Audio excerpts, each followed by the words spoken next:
Yeah, you pressing Bieber. Yeah. Yo, what's up? Like, I'm calling you, ain't answering. Yeah, that was low. That was weird, That was crazy. That was weird. They did not run through Bieber. There was...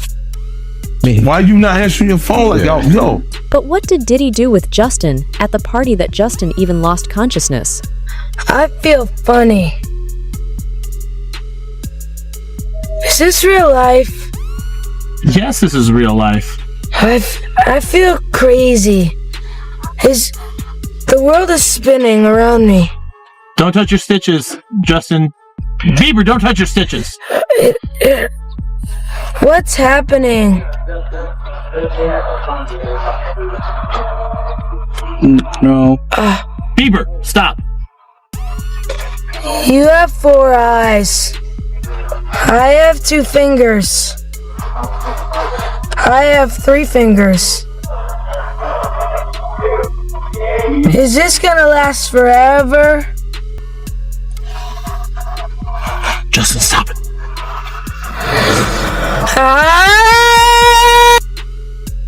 And why did Diddy tell Justin to drink? What was his real intention behind it?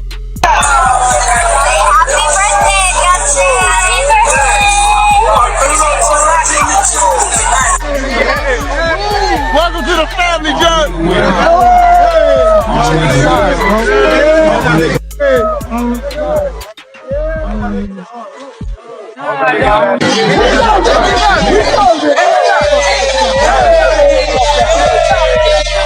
Man, you good? I'm good. How are you? All right, young brother, everything's good? Selling out arenas and everything? Starting to act different, huh? You ain't been calling me and hanging out the way we used to hang out. Well, I mean, you tried to get in contact with me, through all my, partners and whatnot. But you never really got my number, so. Right. Okay. My number? Yeah. My number. Yeah.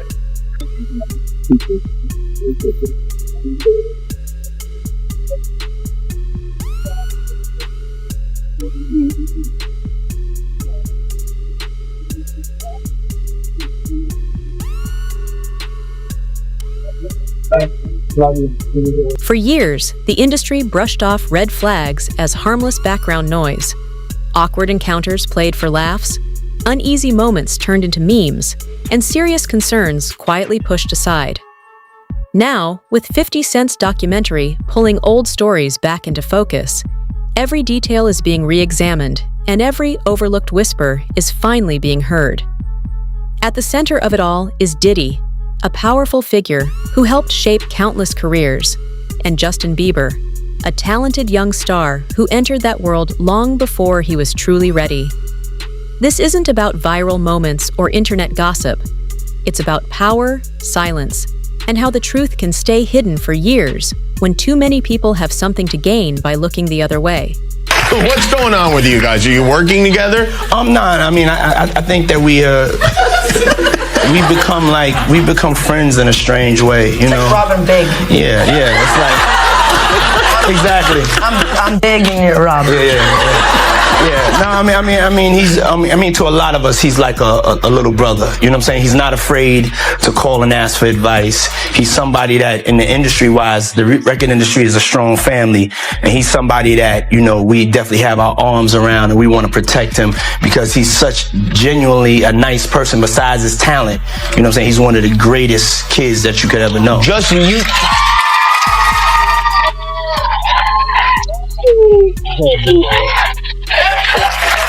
Diddy bought his son a Bentley. Maybe, he could buy you one also while you're out. Got me a Lamborghini. That's nice. I haven't gotten it yet, though. Yeah, I know. When is that coming, that Lamborghini? We talked about this last time. He had the Lamborghini for a day or two, and he had access to the house, and he knows better than to be talking about the things that he does with Big Brother Puff on national television. Apparently. Justin Bieber's rise was presented as a flawless modern fairy tale. But beyond the bright lights was a far more unsettling reality. A young artist moving through powerful adult circles with little visible protection. As older interviews and footage resurface, they show how he was placed in spaces where status, access, and influence often mattered more than healthy boundaries.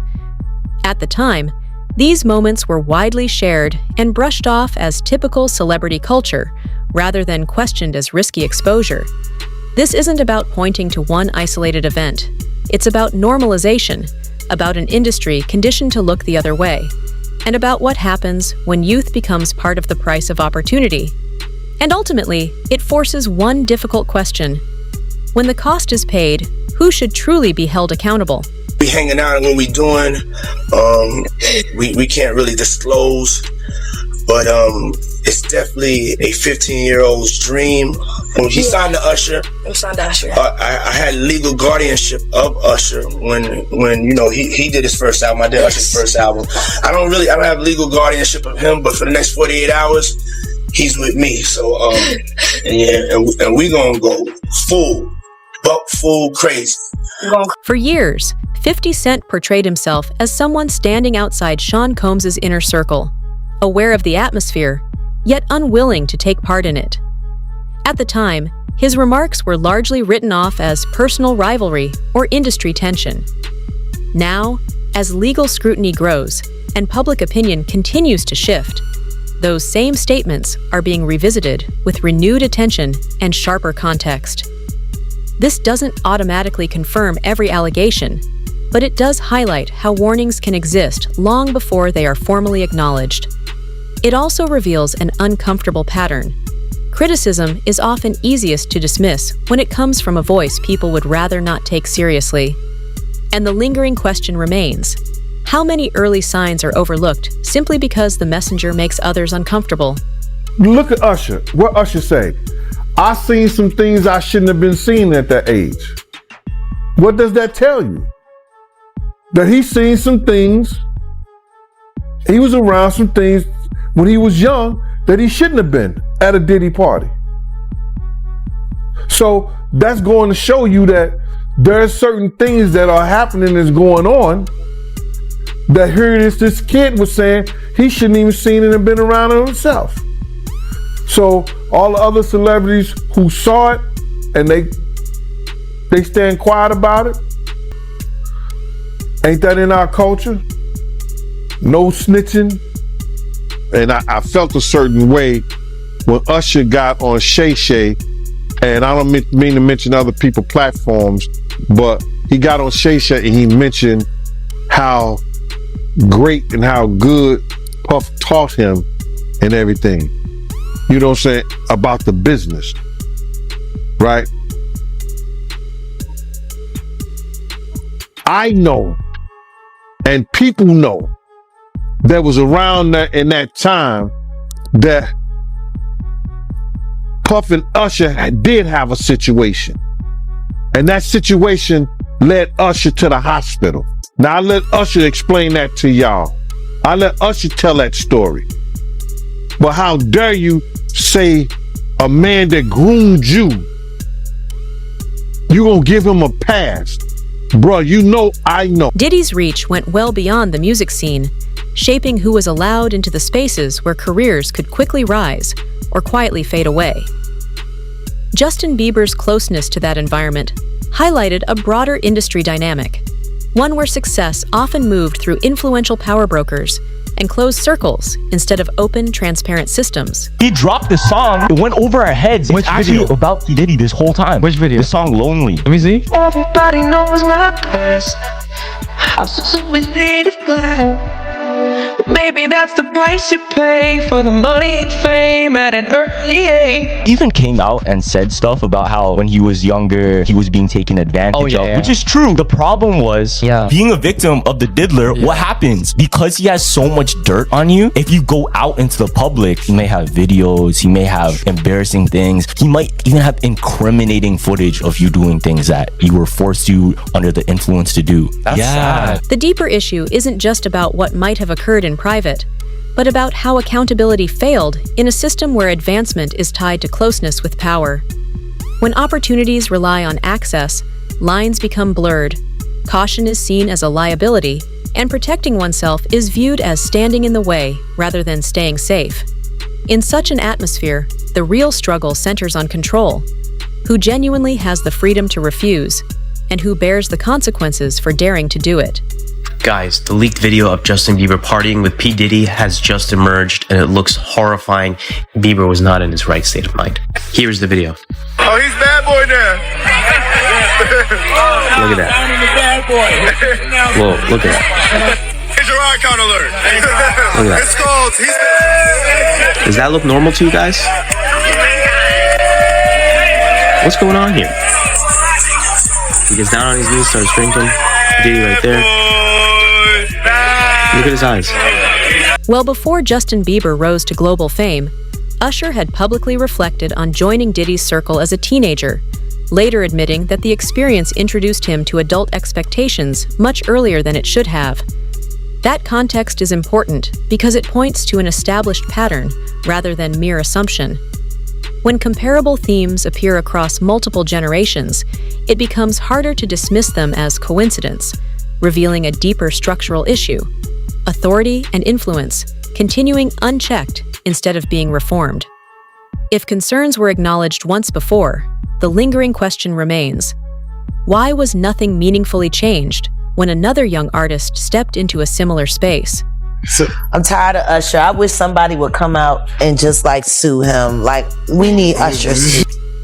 No, we do. We need a victim to come out and be honest about him, because what I'm realizing is that he's gonna fake the funk until the victim, man. He's just gonna keep on sucking the devil's. And I don't know, you know, like with a baby, that pacifier, sometimes you gotta pull it out. You know what I'm saying? And take it away. Right? When the babies used to sucking on the pacifier. That motherfucker gonna keep sucking on that shit until you do what? Till you take it out the mouth. Now it's gonna scream and holler, but eventually it will get used to the fact that his mouth is no longer full with that object. And that it's time to just, you know, learn how to live without it. He been sucking on Diddy's dick a long time. It's time for him to learn how to make this thing happen without the devil's dick in his mouth or ass. Oh, you don't think if he sued, he'll just Lil Woody the situation and I don't recall? I don't recall. No, because I think if a victim comes out against Usher, it'll show how egregious this shit is. Because if he can be a predator, then anybody can be a predator. As attention surrounding Diddy grew heavier, a number of past associates chose silence, while 50 Cent became more outspoken, drawing attention to an unwritten rule within the industry. Raising concerns can strain alliances, but staying quiet often protects them, until loyalty and self-interest begin to blur together. It's less about fear and more about strategy in a space where truth can clash with professional security. And when silence feels like the safest path, one pressing question lingers. Is genuine accountability even possible? I seen that boy that got rushed to the hospital. They're not seeing what the intentions was in his heart when he took Justin Bieber there. Oh. Let's be honest. He took Justin Bieber there. Diddy had been trying to get to Bieber for a minute. And his management was backing him off. But it wasn't until Usher took over management and had guardianship and gave temporary guardianship to the diddler for 48 hours. Think about that. He had already been to the hospital. That situation that Gene was talking about. And you still took Bieber there. But you got custody of him first. Diddy had already tried. They wouldn't let him. Actually, someone made reference to the fact that Diddy trying to get at Bieber the way he was trying to get at Bieber was looking a little predatory. And then Usher came in and discovered it and managed him and got custody of him and promised to look after him. And then he sent him to the diddler. Does that sound like a good guy? It's horrible. Does that sound like a good guy? Now that we know what Diddy's really like. What kind of fucking asshole do you gotta be to take another boy, another talented boy, and put him in your place? So Justin Bieber has never formally accused Diddy of any criminal acts, yet his later openness about anxiety, instability, and emotional strain adds crucial nuance to a far more complicated story. He has described being thrust into intense pressure as a young teenager, navigating a world of adults with conflicting agendas, and managing immense success without the support or resources to safeguard his well-being. While this history doesn't offer straightforward answers, it complicates simplistic narratives and reveals the true toll of growing up too quickly in a setting where personal protection was never the top priority. Usher look like he fresh off a goddamn plane.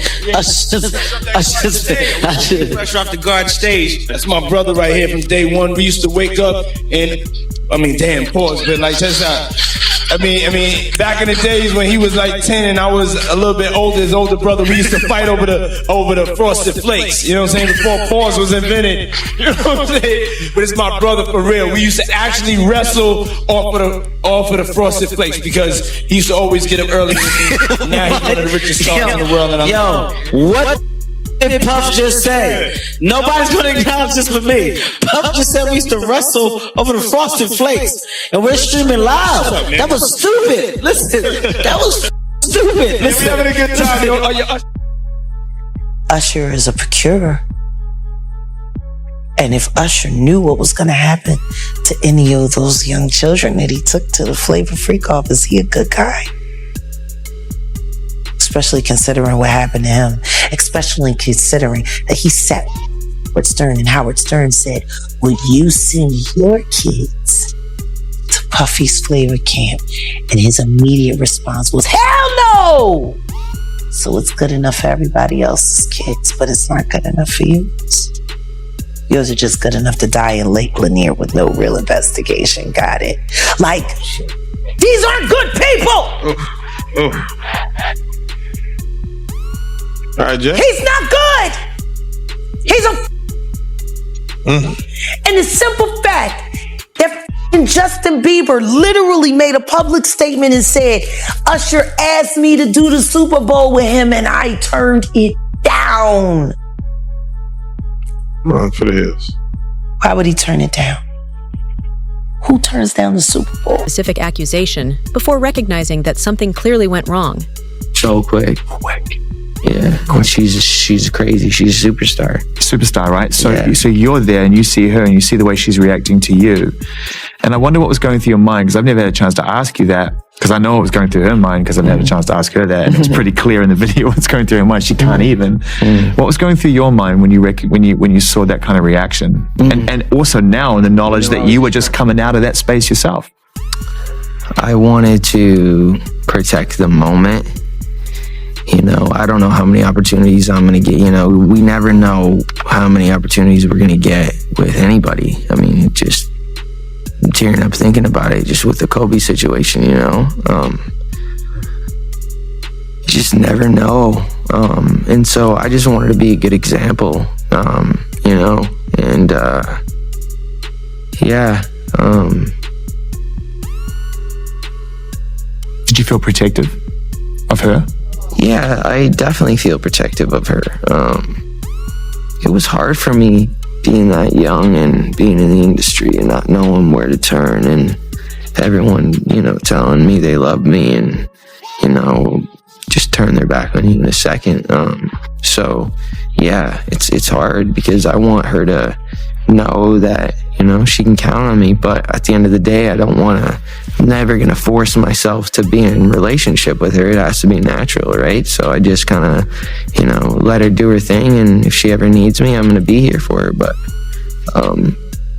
yeah, just protecting those moments, because people take for granted encounters, and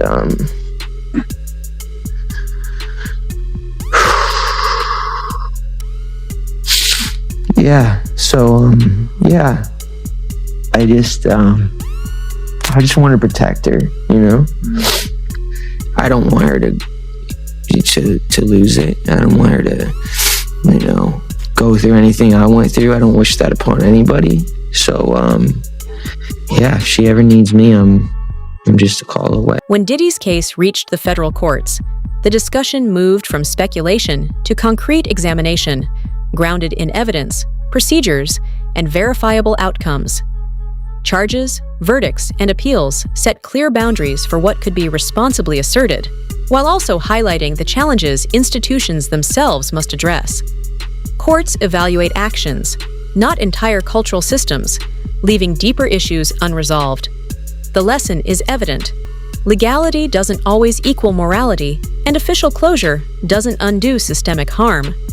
So when a case concludes on paper, the real question lingers. Does accountability end there? Or is that when the true conversation starts? Justin Bieber, and he was talking about Billie Eilish. And he was like, he was broke, almost in tears. He's like, I just want to protect her. I just want to keep her safe. Yeah. What do you think he went through? Because he knows what's been happening to Billy. Just like everybody knew what was happening to Millie Bobby Brown girl with Drake. These people are monsters. And in the Dapper Dan in Harlem, and they asked him what he thought about what was going on with Diddy and if he knew Diddy. And I love Dapper Dan for this. He said, I grew up with his parents. I knew his parents. He said, and what's going on with him has been going on long before him. Now, his father was a government snitch and a bad actor in the criminal world altogether. The woman that they're saying is his mother was a prostitute, no whore. But there's whispers in the streets of Harlem that Diddy's mother isn't alive. Not his biological mother, that woman is his aunt. Whoa. There are whispers. Wait a minute. There are whispers. Diddy's story is so convoluted, but nobody really likes talking about who he was before he became Puffy. Nobody, I would love if I could be granted an interview with him. To interview Diddy now in his most raw state about his life up until the age of 15 only. We got to learn how to stop making Diddies. What made him him?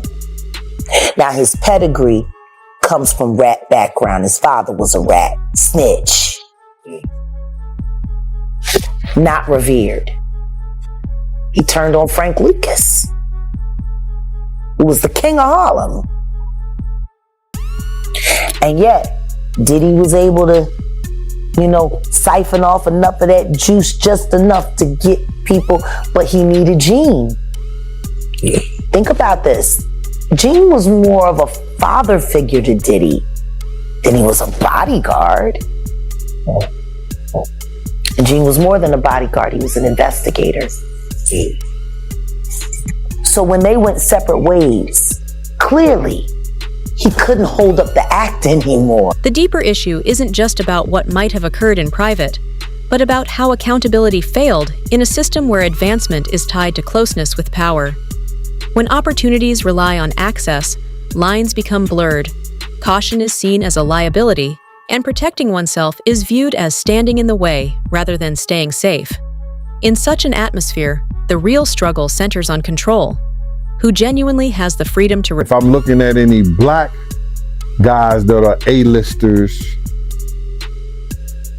that's bigger than Diddy, there's only one that I could come up with. And there's a few I could come up with. Will Smith. He's bigger than Diddy. I would think Nick Cannon is bigger than Diddy. Who else on the black that are black actors or black in the business that's an A-lister that's bigger than Diddy that's black? That's hard to think. But then if you got the A-listers, you got to realize he ran with that that Rat Pack. And I don't want to even say their names because they said I got their names wrong last time. what's his name? Kushner. What's the other guy? Leonardo. Yeah, his name. Man, I don't keep up with these cats, but I heard that that's not only the tape that's being shopped. There's some other tapes out there of other people too with him, and him doing some things with some other people. So there's quite a few tapes that might be out there, what they're hearing, and I don't want to see the tapes, but I want to know if they really true. Because if they got if they got some tapes out there and it's with some underage, whether it's celebrities or not, it's gonna be crazy, bro. It's gonna be real crazy. The convergence of 50 Cent, Diddy, and Justin Bieber highlights a deeper reality in celebrity-driven systems, where power accumulates, vulnerability diminishes, and accountability comes last, if it comes at all. Youth is sold as authenticity, access is disguised as mentorship, and silence is treated as professionalism, fostering a culture where imbalance feels normal rather than concerning. This isn't a story about certainty or individual targets, but about recurring conditions that consistently produce the same consequences. And when these structures keep causing the same harm repeatedly, one question becomes unavoidable. When does the system stop being background noise and start being the central problem?